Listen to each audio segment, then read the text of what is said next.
I want to go to Washington right now to speak with a member of the Trump administration. U.S. Treasury Secretary Scott Bessent is standing by, and I'll hand things off to Bloomberg's David Westin, who will do the interview. David? For our Bloomberg audiences worldwide, I'm David Westin. I'm delighted to welcome now the U.S. Treasury Secretary. He's Mr. Scott Bessent. So, Mr. Secretary, thank you so much for joining us. Ukraine is at the top of everyone's mind right now, and particularly the deal that you were the point person on as you went over to Kyiv to actually first present it. We all watched what happened in the Oval Office. I guess the simple question is, can this deal be saved? Well, David, the question is which deal, the peace deal or the economic deal? Because clearly it's very difficult to do an economic deal with a leader who doesn't want to do a peace deal. And I will tell you, I was sitting 3 away from President Trump or President Zelensky, and this has to be one of the great diplomatic own goals in history. If Mr. Zelensky called back right now and said, I'm sorry, I want to put it back together, what would he have to do? I don't know. Mr. Zelensky and his team were taken out of the Oval, and they kept coming back with that message, and then they left the White House, and it's going to take a lot of repair. And, you know, David, the real tragedy here, maybe things can be repaired with the administration, but I don't know how the American people are going to feel. And more importantly, the economic deal, the meeting today, the real purpose was to show that there was no daylight between the Americans and the Ukrainians. So, you know, President Trump's idea was to show that with the economic deals, to show that we're more intertwined, and that would be a symbol to the Ukrainian people, to Russian leadership, and to the American people. And President Zelensky blew that up today. I'm not sure what he was thinking. As I say, you were the point person, really, for the administration on the economic deal. We all thought on the outside we were very close. In fact, I think many of us thought there'd be a signing today, that we'd have some form of economic deal today. Were we as close as those of us on the outside thought? Were you surprised?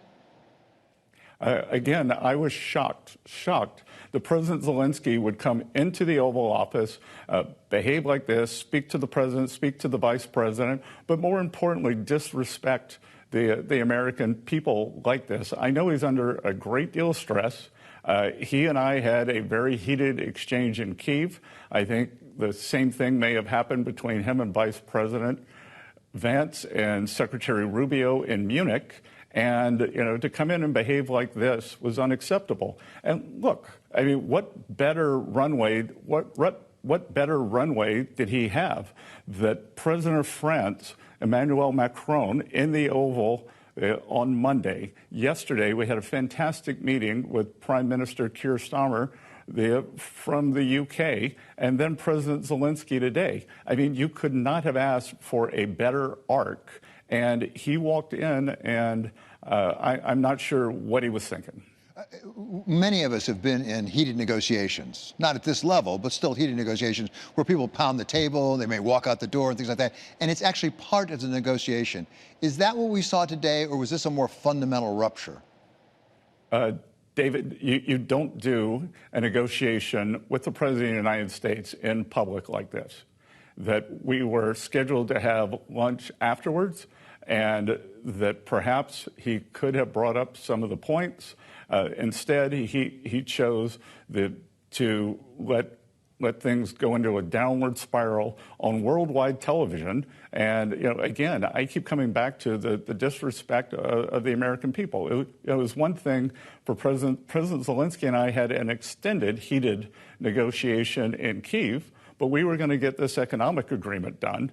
But, you know, when you bring it out to the public like this, we'll see if there's any coming back. If there is further negotiation, do you expect to remain the point person on the economic deal? I expect to be the point person on the economic deal, but ultimately it's going to be up to President Trump whether he thinks that he can continue negotiating with President Zelensky. What is in it for Ukraine, the economic deal? Why is it in their best interest to sign this deal? The economic deal is a fantastic deal because if you think the U.S. is willing to co-join its economic interest with Ukraine. And like I said, a very, very strong symbol, potential for very high returns for Ukrainian people. And again, it was meant to be a very strong symbol to Russian leadership that the U.S. and Ukrainian people are more co-joined. And we have economic interest on the ground. Economic security becomes military security. The economy of Ukraine coming out of this, I thought our deal would have really been an accelerant to Ukrainian growth. I mean, you look at Poland next door, and since the Iron Curtain came down, when it came down, Poland and Ukraine had roughly the same size economies. Now Poland, before the war started, Poland's was 4 times larger. So Ukraine has a lot of potential. We'd hope to help unlock it. We'll see whether a deal can be done. Would it be beneficial to Ukraine, though? I understand why it might benefit the United States. You've heard some people like Larry Summers said to me, this is sort of like Versailles, except that the Germans were the aggressors in World War I. These are the victims. Why should they give up natural resources? What's wrong with that argument? Well, look, I think Professor Summers should comment on things where he has all the facts. And Versailles was debt. This is equity. We get nothing if the Ukrainian people don't get anything. It's win-win. So there is no debt component here. Many of the European loans, or much of the European aid, has come in the form of debt.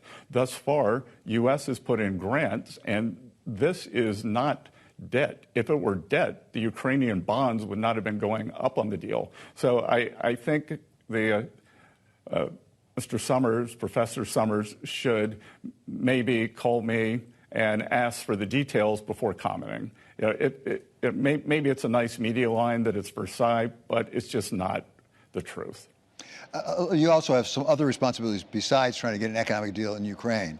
Let's talk a little bit of the economy. And specifically, you and I have talked before, you have as a goal, as I recall, getting the deficit down to 3% of GDP in the United States, saying it's going to take a little time to do it, not right away.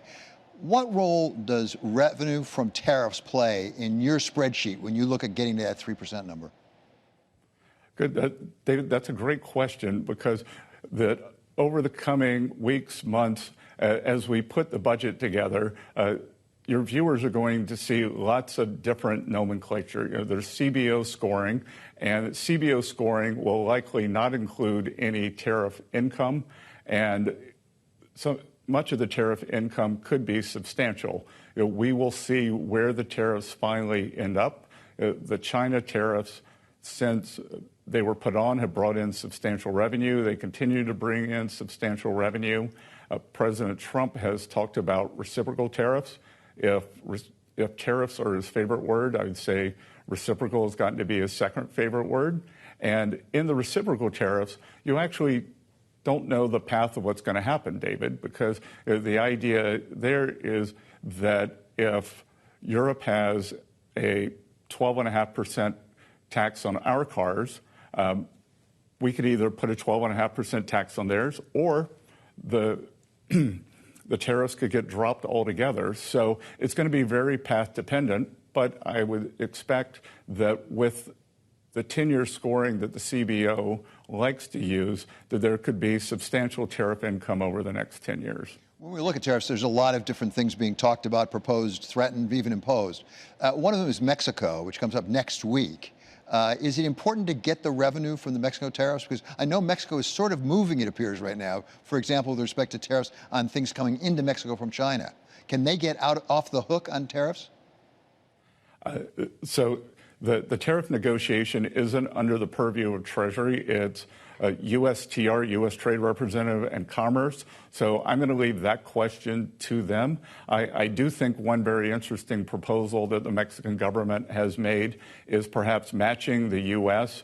On our China tariffs.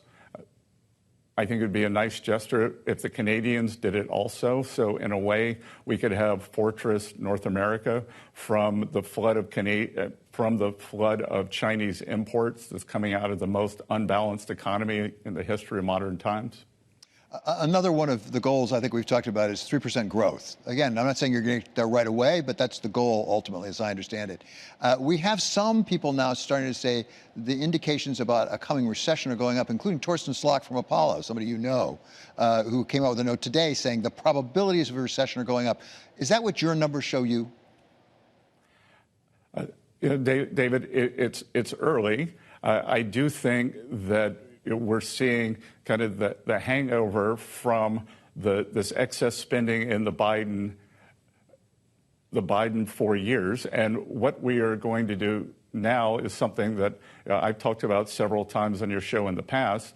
We're going to reprivatize the economy. And as we bring down government spending, and get the private sector moving again, that may not be a perfect one-to-one ratio, but I'm sure it's going to happen.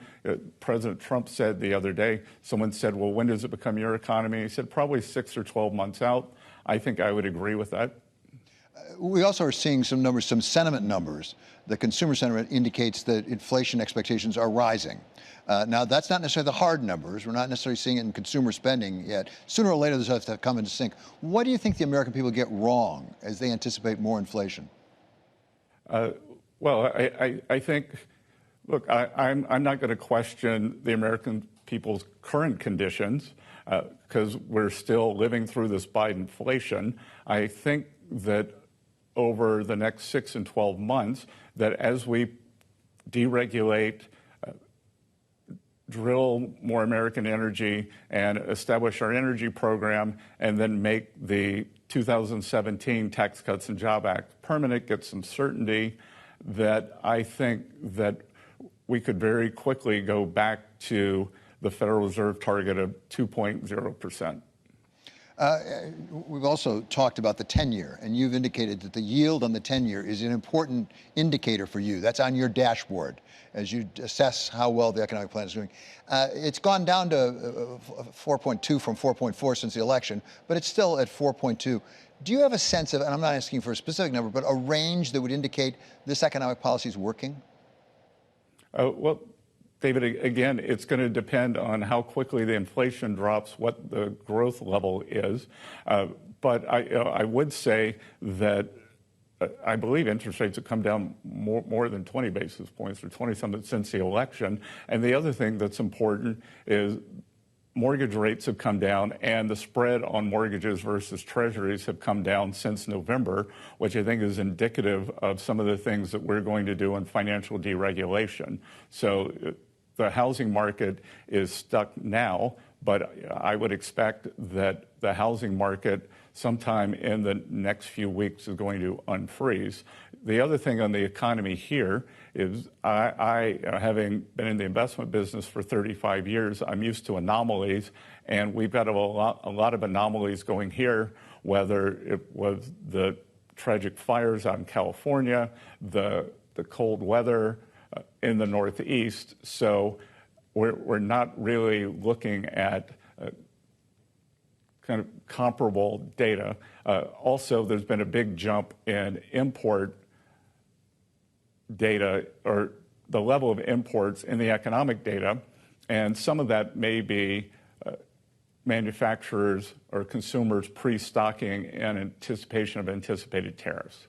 Again, if you're looking at the yield on the 10-year, I'm curious about what levers you have as Secretary of the Treasury to pull or push to affect that. You've mentioned financial regulation and deregulation. What about the tax bill? Where are we on that? What will that do to the yield on the 10-year, and what are the likelihood of it getting passed?